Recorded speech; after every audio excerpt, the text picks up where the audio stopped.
안녕하세요. 서울시 사회복지사협회 이지선입니다. 슬기로운 협회생활 제14대 상임위원회를 위해서 서울시 처우 개선 계획을 알아보는 시간을 가져보겠습니다.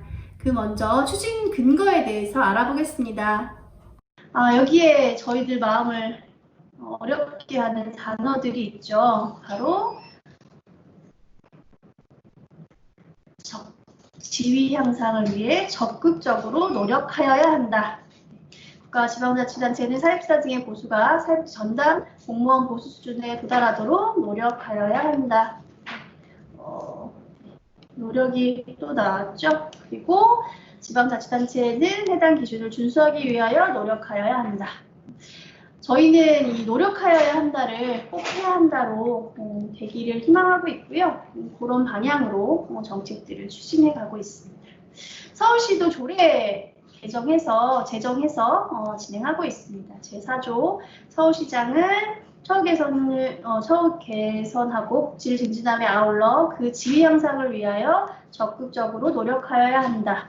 그다음에 보수 수준에 도달하도록 노력하여야 한다. 안전한 근무 환경에서 일할 수 있도록 노력하여야 한다. 여기도 노력하여야 한다는 내용이지만 지금 많이 노력해주고 계십니다.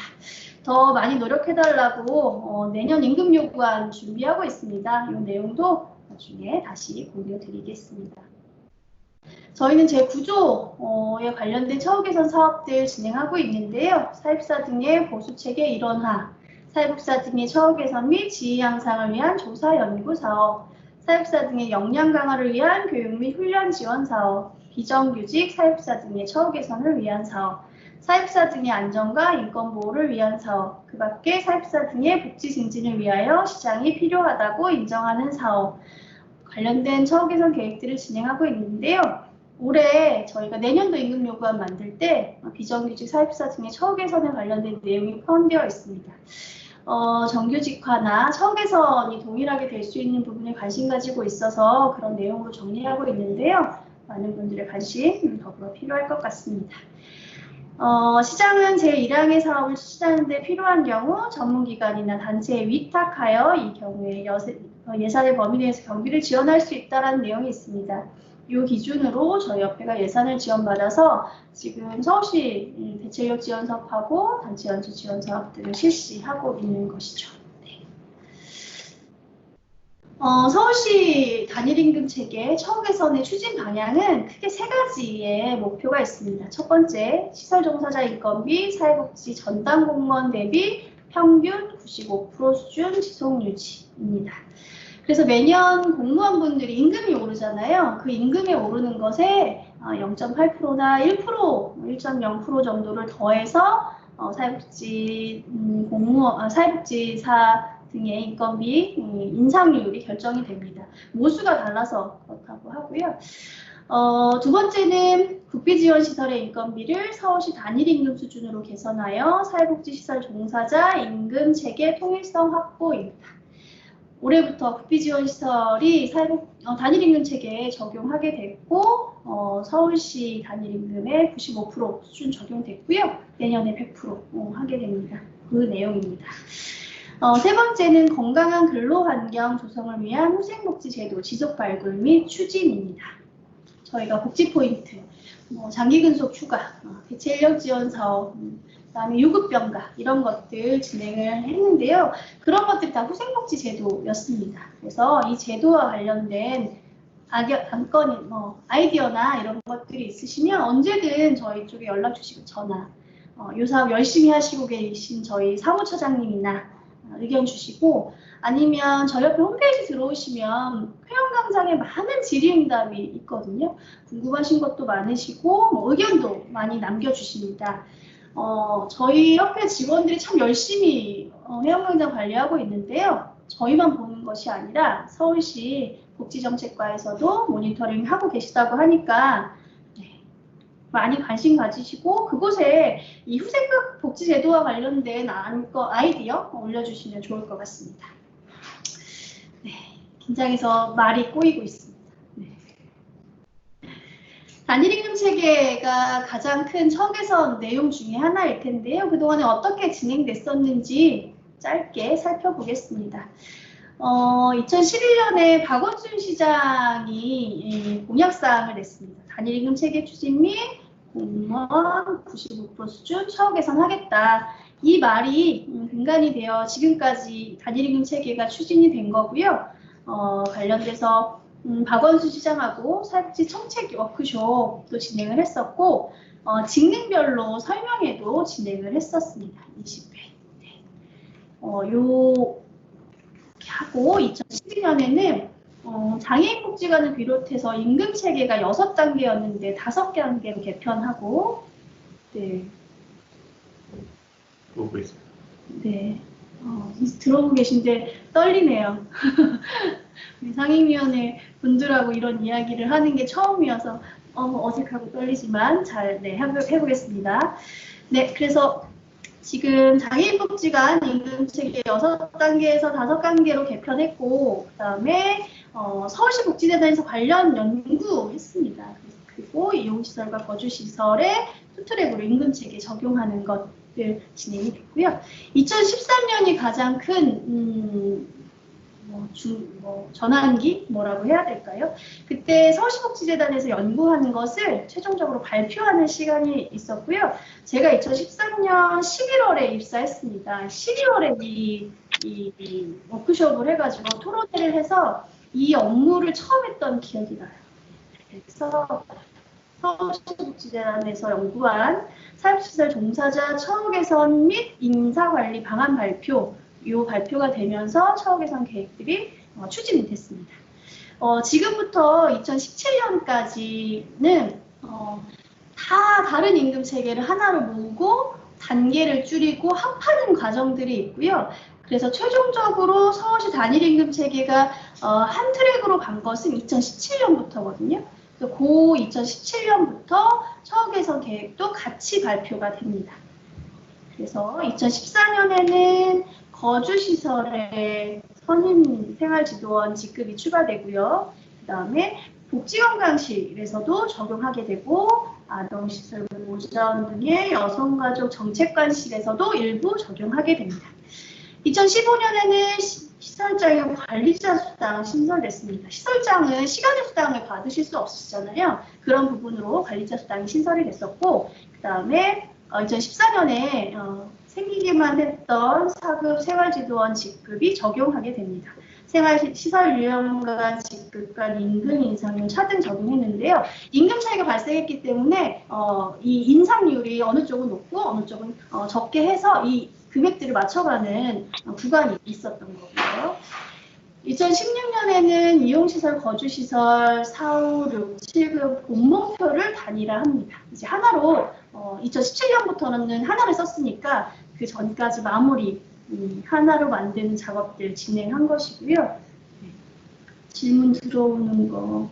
질문 있으시면 질문하셔도 됩니다. 본격적으로 2017년부터 서울시 지원시설의 단일 임금 체계가 실시됩니다. 그동안 이용시설, 거주시설, 인건비가 달랐던 것들을 하나의 테이블로 이제 제공을 하게 된 거고요. 그래서 이때부터 아까 말씀드린 대로 처우 개선 처우 개선 계획도 같이 발표되게 됩니다. 네, 복지 포인트, 그다음에 장기 군속 휴가, 대체 인력 지원 사업, 국내외 연수 사업이 처음 처우 개선 계획으로 발표됐고요. 경력 기준, 자격 기준 공통 마련 이런 부분들이 함께 진행이 됐습니다. 2018년도에 가장 큰 이슈는 중앙환원 시설이었던 것 같습니다. 중앙환원 시설에 임금 격차가 발생하다 보니까 그때 처우 개선 수당이었나요? 그런 이름으로 보존하게 되는 부분이 있었고요. 19년에는 저희 처장님께서 정말 자랑 많이 하시는 60일 유급병가제도 시작하게 됐습니다.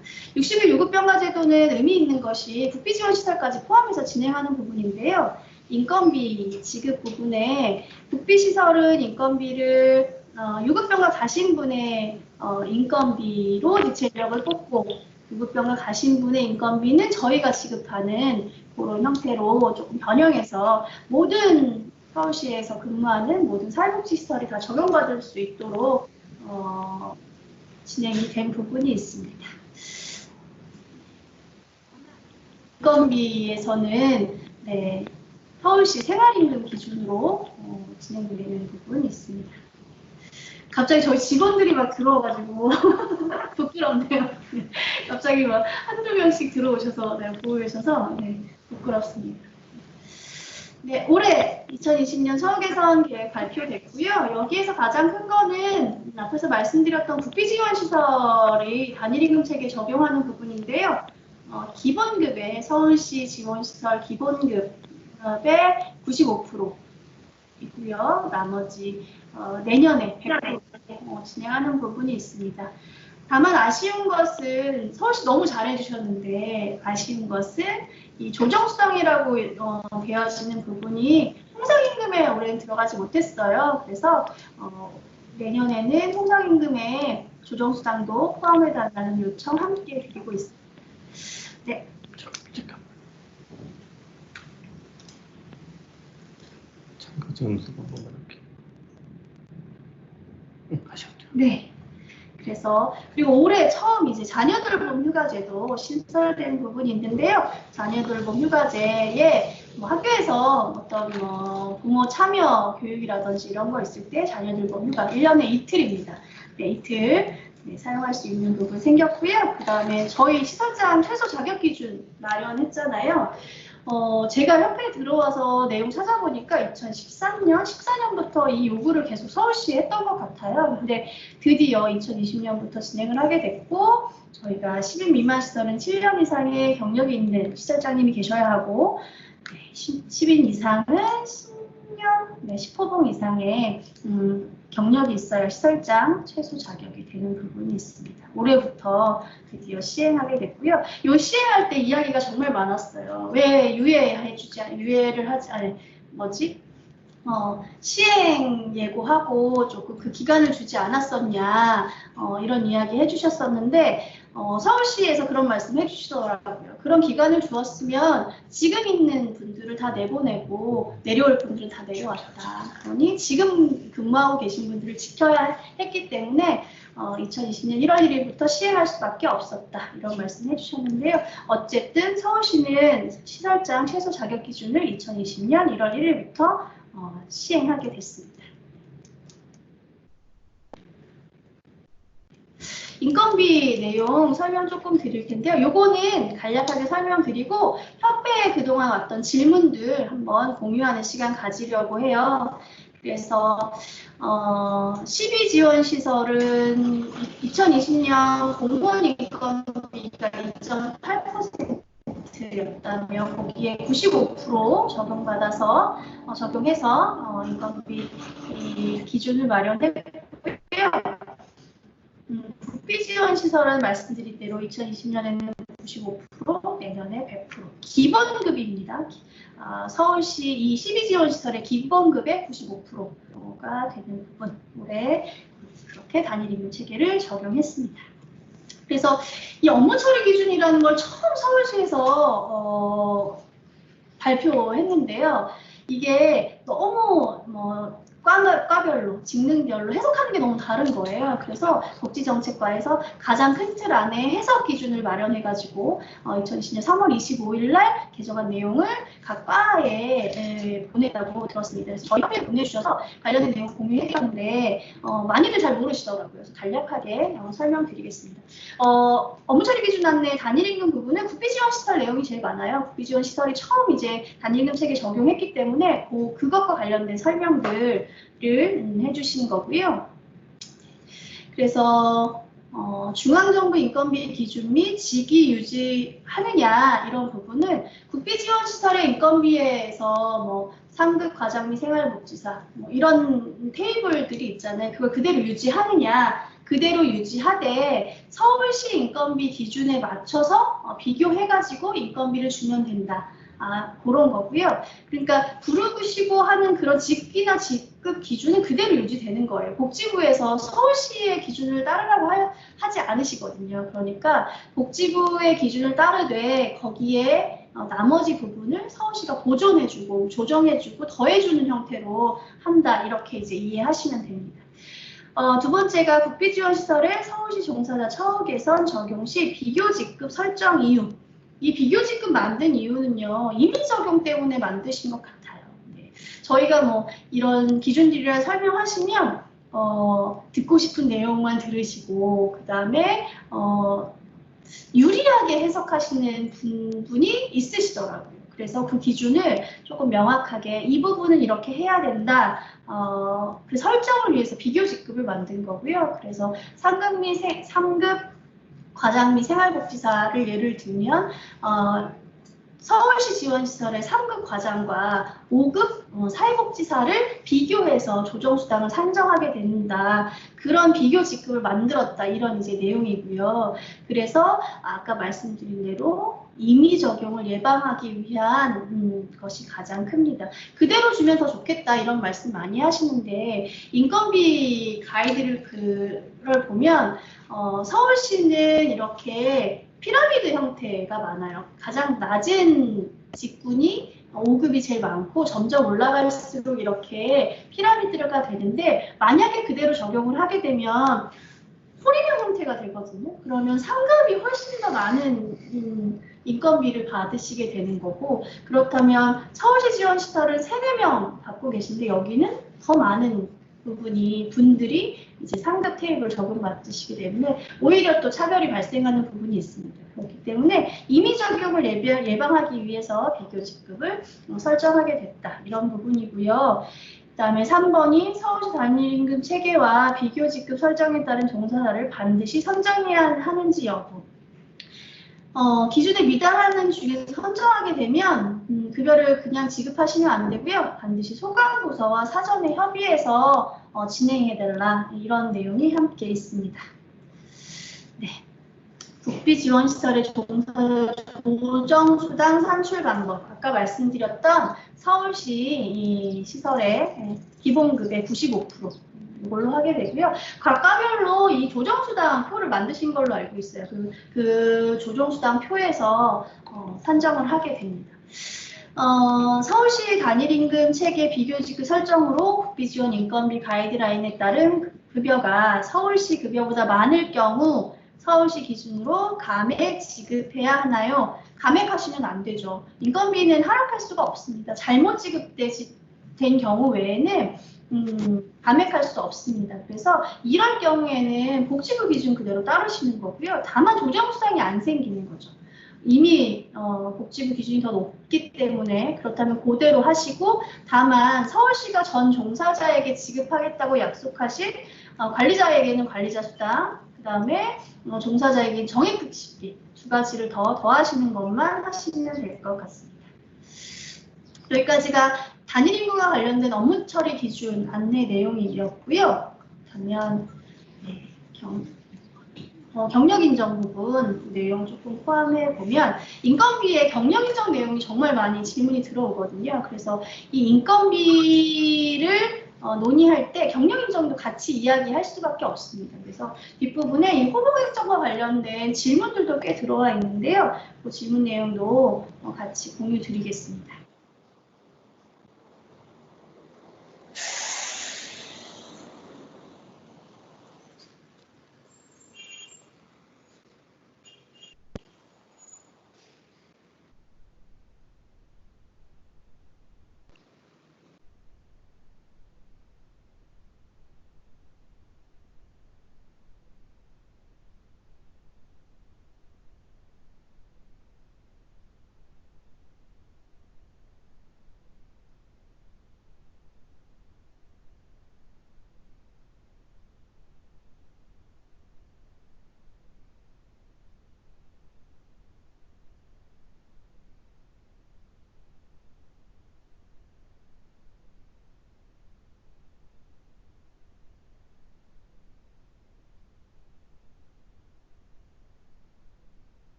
네.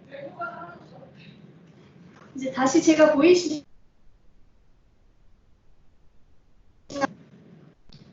제가 다시 보이실까요? 나보세요. 네. 나오고 있는 건가요? 네. 네, 어디까지 했을까요? 네, 비정규직. 그래서 모든 근무경력 포함한다라는 거고요. 이런 말씀까지 하시더라고요. 단 하루를 근무했어도 경력 인정 관련된 증빙이 가능하다면 경력 인정해줘야 한다.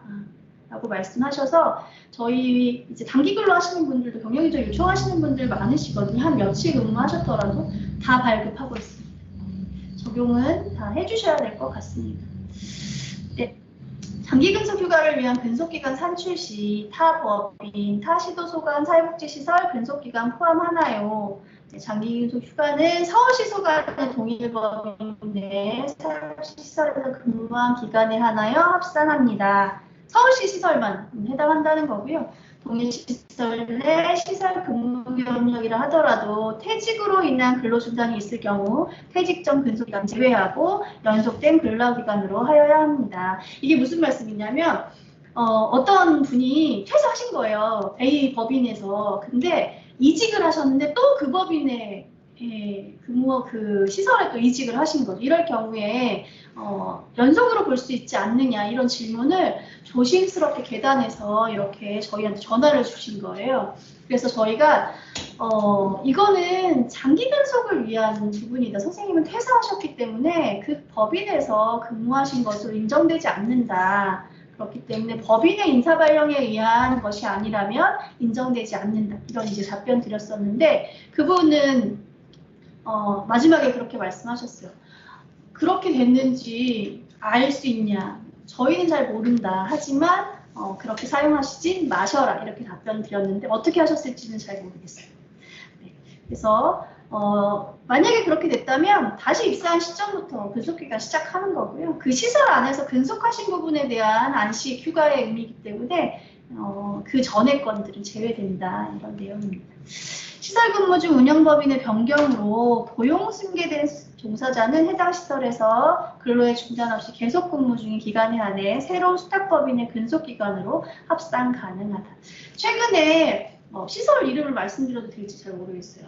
그 선임관할복지관이 기간을 폐관하시고 다시 위탁하셔서 감감차 관악종합사회복지관으로 바뀌셨거든요. 그래서 저희가 서울시에 한번 물어봤어요. 이럴 경우에 그게 시립에서 구립으로 바뀌었어요. 시립에서 구립으로 바뀌고 거기가 또 재건축되면서 건물도 바뀌었어요. 건물도 바뀌고 그 다음에 법인도 바뀌었거든요. 근데 이 법인 바뀌면서 모든 전 직원의 고용승계 부분이 있어 다 고용승계 한 거예요. 이럴 경우에 그러면 근속기간에 합산이 가능하냐, 선임관하고 복지관에 있었던 것까지 가능하냐고 했더니 지금 이 기준 말씀해 주셨어요. 고용승계된 종사자가 있을 경우에는 당해시설에 관련돼서 근속기간을 합산할 수 있다. 네. 계속 근무한 형태로 그 해석을 한 거죠. 그래서 다 근속기간으로 합산하실 수 있다. 이렇게 말씀드렸더니 너무 좋아하시더라고요.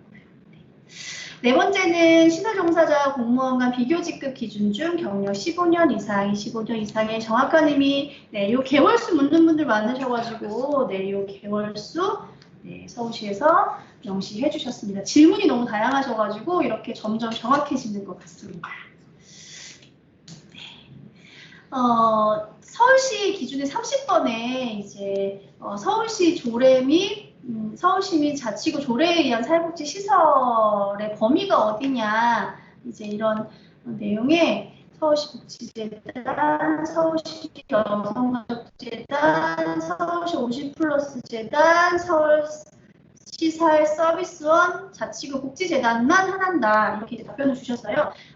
안 그래도 어제도 그런 저희 쪽에 건의 주신 게 있었는데 서울시 조례에 의한 시설들이 많으시잖아요. 그 시설들의 경력 인정, 사회복지 시설로 그 시설 허가증은 나오는데 경력 인정에도 포함되지 않는 시설들이 많다는 거예요. 그 시설들에 대한 경력 인정 범위를 논해달라 이런 건의가 있기도 했습니다. 6번은 서울시 사회복지시설 단일임금 적용 시 중앙정부와 서울시 종사자 경력인정 기준 적용 원칙. 네.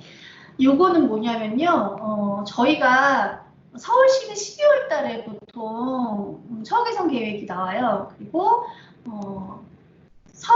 복지부가 사회복지사 관리 안내를 발표하는데 올해 2월 26일인가요? 거의 한두 달 정도 차이가 나게 발표를 한 거예요.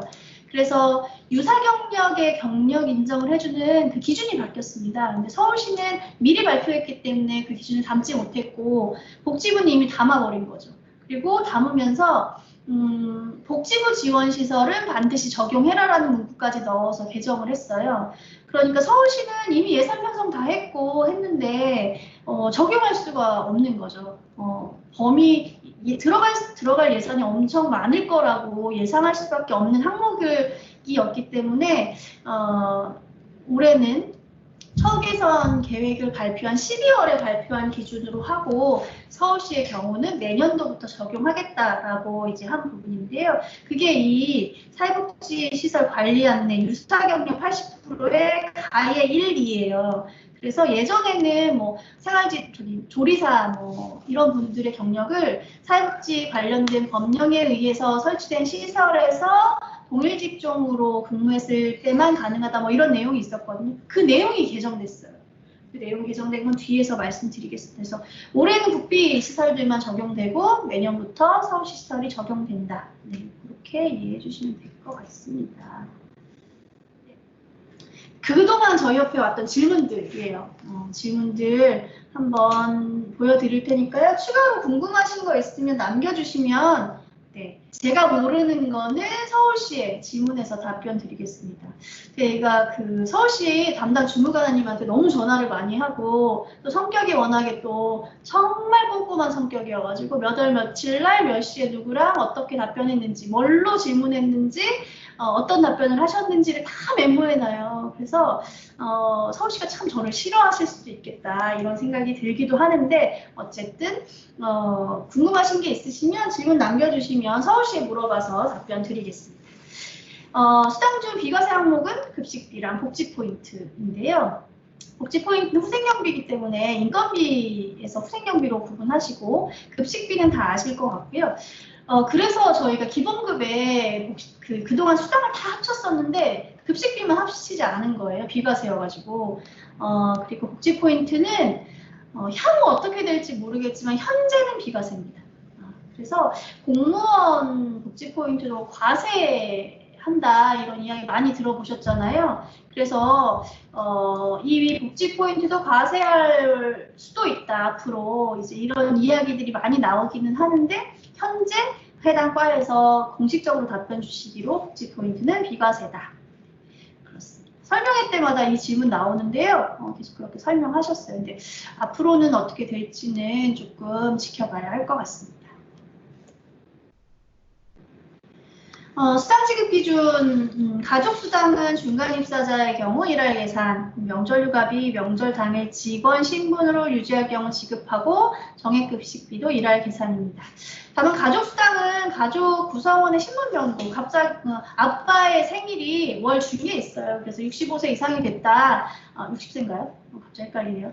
그렇게 됐다, 그러면 그 달이 속한 달 전체를 다 해당해서 지급하는 거고요. 근데 이제 내 신분 변동, 제가 입사하고 퇴사하고 이런 신분 변동은 일할 계산 하시면 됩니다. 요즘에 이제 가장 질문 많이 오는 게 가족수당과 관련된 부분인데요. 무급휴가들, 법적으로 발생하는 무급휴가들 있잖아요. 가족돌봄 휴가라든지 유가기 단축근로라든지 법적으로 무급으로 해당하는 부분은 다 일할 계산하라고 답변 받았거든요. 그래서 유가기 단축근로를 뭐 시간을 단축해서 하시는 경우도 있지만 일주일에 3번만 출근하는 경우도 있습니다. 그러면 3번만 출근하는 것으로 일할 계산 하시는 거고요. 저희 사무실 뒤편에 다른 사무실이 지금 공사 중이에요. 그래서 엄청 쿵쿵대고 있는데 좀 이해 부탁드립니다. 근무 경력 인정 범위 관련해서 그 80% 밑에 보면 종전 근무 경력은 인정하되 경력 합산은 몇 년부터 적용해라 이런 이제 해석 내용이 나옵니다. 이게 뭔지 질문 되게 많이 하세요. 이거 어떻게 해석해야 되느냐. 그래서 그동안의 경력 인정이 포함되지 않았던 시설들이에요. 만약에 건강가정지원센터다 그렇다고 하면 건강가정지원센터의 근무 경력은 다 인정을 해주는데 그 경력 인정이 합산되는 시점이 올해는 2000년 1월 1일부터겠죠. 올해부터 시설이 됐으니까 그 기준을 설명드리는 거고요. 요거를 많이 헷갈려 하셔서 그 전에 그러면 경력 인정 못 해준 것들을 소급해서 적용해 줄 수 있느냐? 네, 소급해서 적용하지 않습니다. 네, 올해부터 경력 인정 포함해서 호봉에만 넣어주면 되거든요. 그렇게 해서 되는 부분 하시면 돼요. 시간제 근로자의 경력 인정 방법은 예전에 저희한테 이제 문의 주셨던 분이 나는 근로를 다 했지만 근무 시간만 다를 뿐이었었다. 그런데 이렇게 비례 계산하는 게 합당하지 않다. 이런 문제 제기를 하신 분도 계셨습니다. 근데 이제 다른 분들을 기준으로 보면 주 40시간 근로 다 한 분 하고 단축 근무해, 주 30시간 미만에서 한 20시간 근무하신 분하고 경력을 같이 산정하는 게 오히려 또 차별일 수도 있잖아요. 그러니까 그 주 40시간을 기준으로 비례해서 계산한다. 이렇게 이제 생각하시면 됩니다. 그래서 6개월 근무해서 주 40시간 근무자가 6개월 근무했고 주 20시간 근무해서 6개월 근무했다면 40시간 근무자는 6개월 다 인정받으시는 거고요. 20시간 근무자는 절반, 3개월만 인정받으시는 걸로 생각하시면 됩니다. 단순하게 계산하면 그렇게 하실 수 있습니다. 사회복무요원이 실근무 경력은 2년인데 병적증명서에는 2년 5개월로 되어 있으시대요. 5개월은 몸이 안 좋아가지고 병원에 입원했었는데 이렇게 이제 설명을 하셨나봐요. 이런 경우 경력을 어떻게 하느냐 이제 질문 주셨는데 사실상 복무한 기간으로 산정해라 이런 이제 기준이 있거든요. 그리고 의무 복무 기간으로 산정을 하시게 되는 거예요. 그래서 뭐 일부는 병원에 입원하신 경우도 있고 실제로 이제 영창하신다고 하나요? 그런 것도 있으시잖아요. 그게 이제 병적증명서에는 전체 근무 기간이 다 포괄되는데 이걸 다 인정을 해주는 게 아니라 2015년에 군인의 그 의무 복무 기간이 19개월인가 아마 그랬을 거예요. 근데 21개월이 만약에 나왔다 그러면 의무 복무 기간은 19개월이니까 19개월만 인정을 해주시면 되는 거죠. 이 의무 복무 기간만 하시면 된다. 이 내용 알고 계시면 됩니다. 인턴 경력. 네, 저희 노무사님은 직원의 신분은 다르지만 사대보험도 가입하고 그다음에 동일한 업무를 했다면 경력 인정을 해줘야 된다 이런 이제 해석을 주시기도 했는데 서울시에 저희가 이제 질의했을 때는 직원 신분이 아니라는 거예요. 이거는 직원 신분이 아니라 직무를 배우기 위한 저희 직장체험 연수하는 것처럼 직무를 배우기 위한 수련기간이기 때문에 경력 인정에 포함되지 않는다. 그래서 인턴 경력은 제외해야 한다. 이런 이제 답변 주셨었거든요. 그래서 노무사님 답변하고 살짝 달라요. 그래서 이게 이제 다른 게 보조금 집행 기준이거든요. 그래서 노무하고는 또 다를 수 있어요. 더 높은 위에 이제 법령은 근로기준법이나 이런 것이지만 서울시가 지원하는 보조금 집행 기준은 그것보다 더 낮은 기준일 수 있거든요. 그것의 하나라고 생각하실 수도 있을 것 같아요.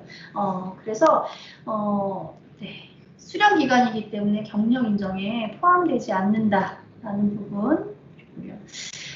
이혼한 부모님이 등본에 동거인으로 표기된 경우 가족수당을 지급할 수 있느냐, 지급 가능하다고 답변 받았고요. 그래서 이 부모님의 그 기본증명서 이런 것들 띄면 어떻게 이혼하시고 이런 게 같이 나오거든요. 그런 증빙을 같이 하시면 될 것 같습니다.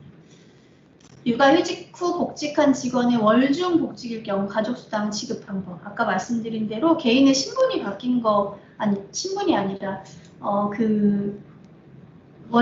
육아휴직 기간에는 급여를 지급하지 않잖아요. 그 육아지원금을 근로복지공단에서 지급을 하고 급여는 또 달라지기 때문에 가족수당 일할 계산 돌아와서 일할 계산해서 지급하시면 됩니다.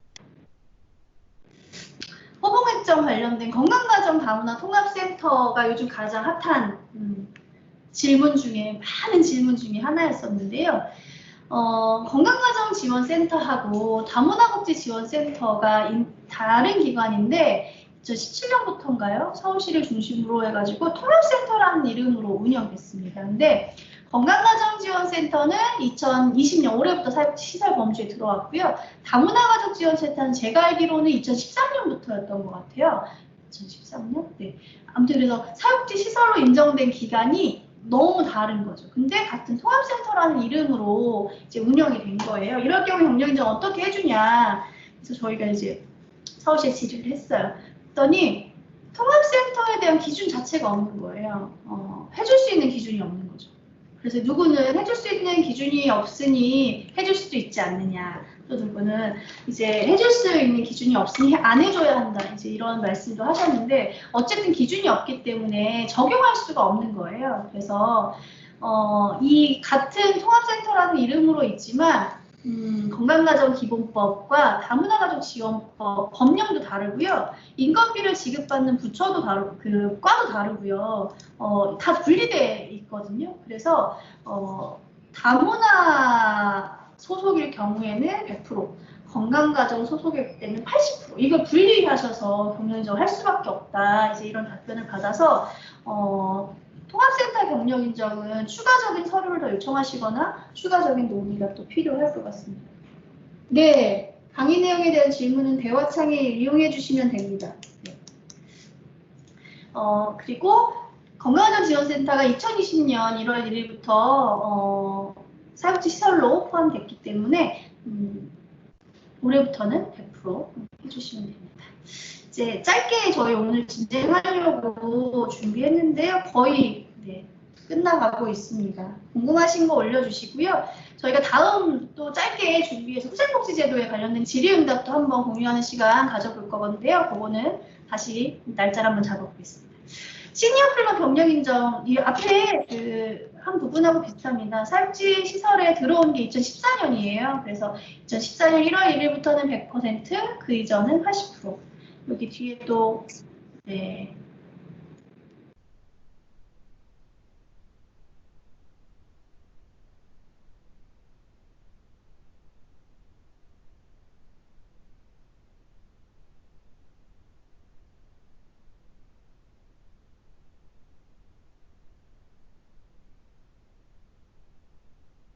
내용은 사회복지시설 관리 안내를 좀 잘 보시면 도움이 되실 겁니다. 비영리단체, 민간단체, 사회적 기업은 인정되나요? 이런 질문도 되게 많으시거든요. 인정되지 않습니다. 그리고 서울시에 가장 질문이 많았던 것 중에 하나가 사단법인의 경영인정인데요. 모든 사단법인, 사회복지사업법에 의한 업무를 수행할 경우에 사단법인 경영인정 된다는 사회시설 관리안내 조항이 있는데요.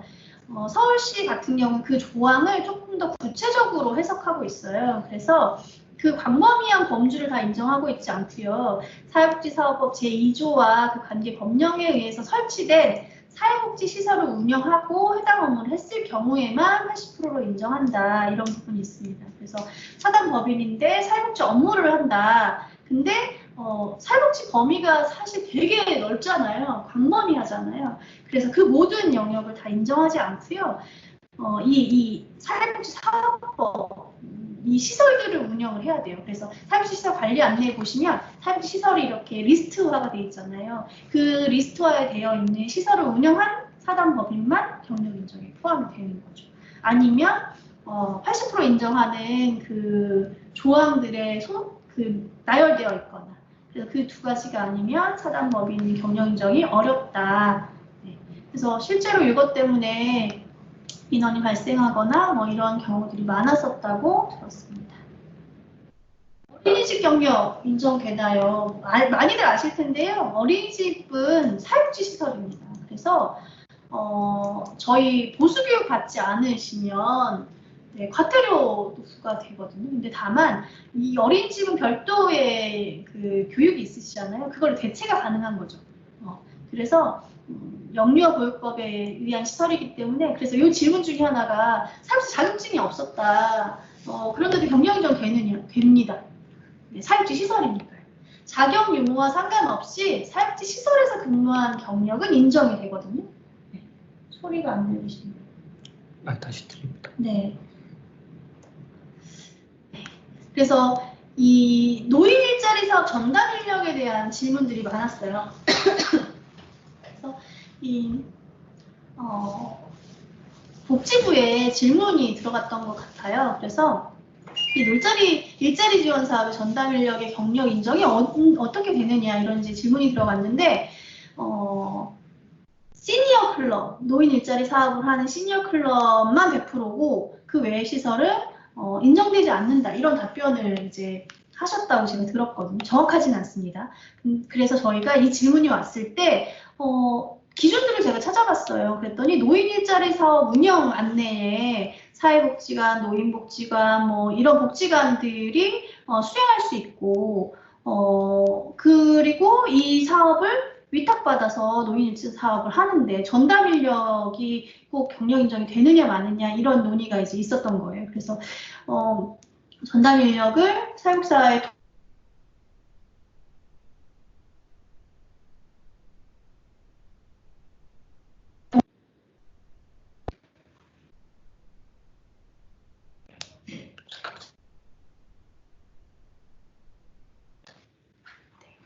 네. 그래서 동일한 능력으로 일할 수 있는 사람이냐, 뭐 이런 이야기까지 되게 적나라한 이야기까지 막 됐었는데, 그건 다 필요하지 않다. 사회복지관에서 사회복지 종사자로서 근무하느냐, 근무하지 않느냐가 더 중요한 거예요. 그래서 이제 그 근로계약을 하는 형태가 참여자, 당사자이면서 참여자인 경우, 이냐 아니면 실제 그 업무를 하기 위해 근로자냐 이 두 가지를 판단해야 한다는 거고요. 그래서 노인 일자리 사업의 전담 인력의 경우는 근무자로 보는 거죠. 그래서 사회복지시설에서 근무하셨을 경우에 100% 인정하는 것처럼 네, 여성분들 오히려 밑에가 안 보여요. 더 보려면 어떻게 해야 될까? 질문 들어와서 네, 근로기준법에 따른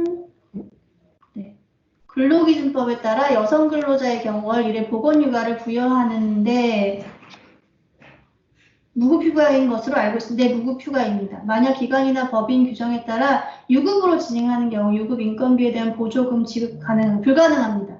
아니면 법인 또는 기관 자부담이 네, 법인 자부담 하셔야 돼요.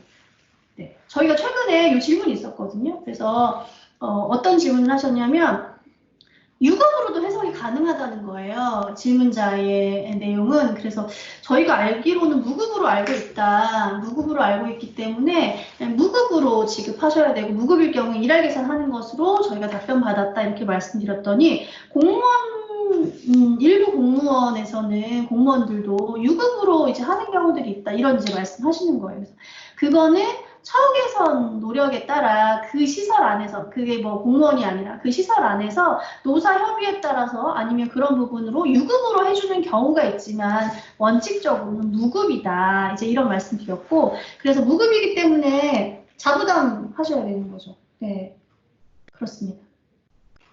질문이 해소가 되셨을까요? 네. 네.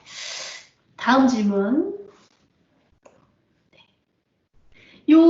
네, 논란이 많을 거라 예상하는 조리사 경력 인정과 관련된 질문이 한참 많이 들어왔었어요.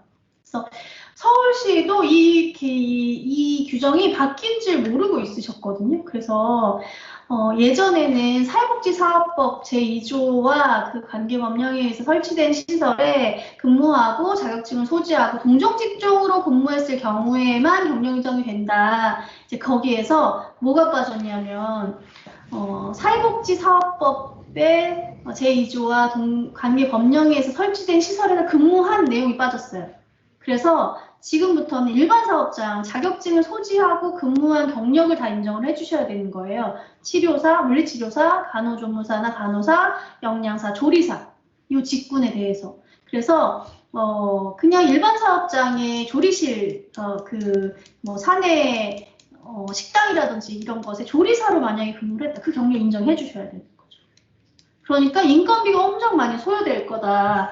서울시는 그것을 준비하지 못했기 때문에 올해 그래서 근데 이제 복지부는 거기 기준에 그 내용을 넣으셨어요. 복지부 시설은 올해부터 적용해야 된다. 그래서 네, 그래서 내년부터는 이 기능직과 관리직인 분들의 경력 인정과 관련된 논의가 더 활발하게 될 거고 인건비가 많이 올라갈 수 있겠다 이런 네, 고민이 있습니다. 서울시도.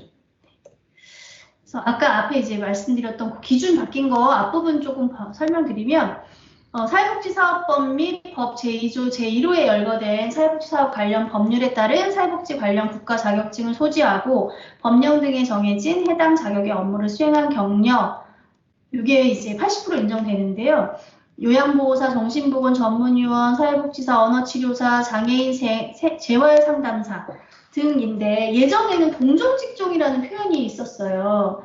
근데 지금 그 표현이 바뀌었습니다. 없어졌어요. 이게 무슨 의미냐면 요양보호사로 근무하시다가 제2조 제1호에 열거된 사회복지 사업과 관련된 자격증 취득하고 일했다면 요양보호사, 정신보건 이런 분들이 취업해서 만약에 사회복지사로도 취업하실 수 있고 어떤 직군으로 취업하실 수 있잖아요. 그러면 이 경력으로 했던 이 경력들 다 인정해 주셔야 돼요. 예전에는 동종 직종으로 취업했어야만 인정됐거든요. 사회복지사가 사회복지사로만, 요양보호사가 요양보호사로만 이랬었는데 앞으로는 그렇지 않다는 거예요. 이분들 경력은 저희 호봉인정 받듯이 사회복지시설에서 근무한 경력 호봉인정 받듯이 이 근무한 경력들 자격증이 하고 이 업무를 했다면 경력 인정에 포함해 주셔야 된다.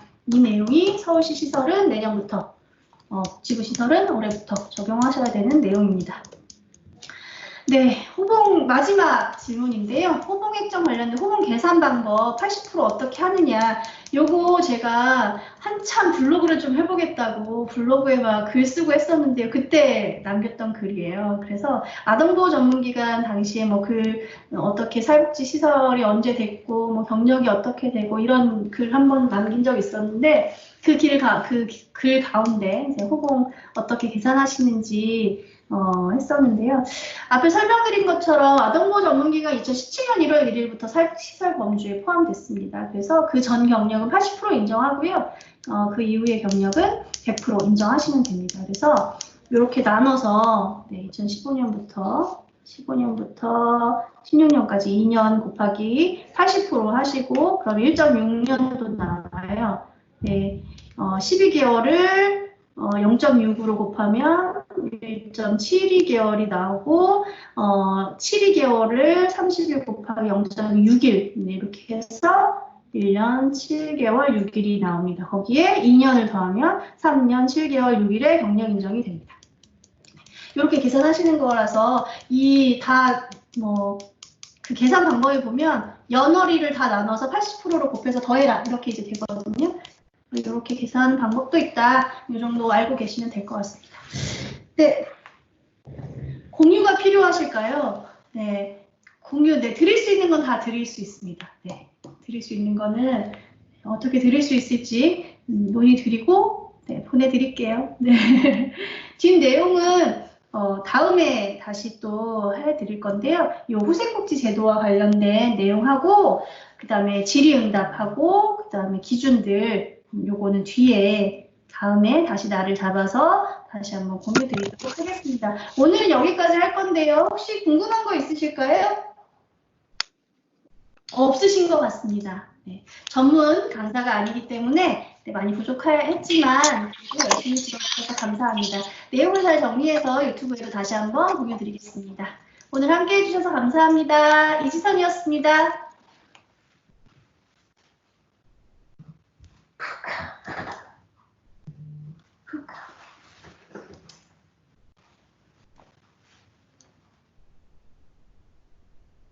회장님 보셨다.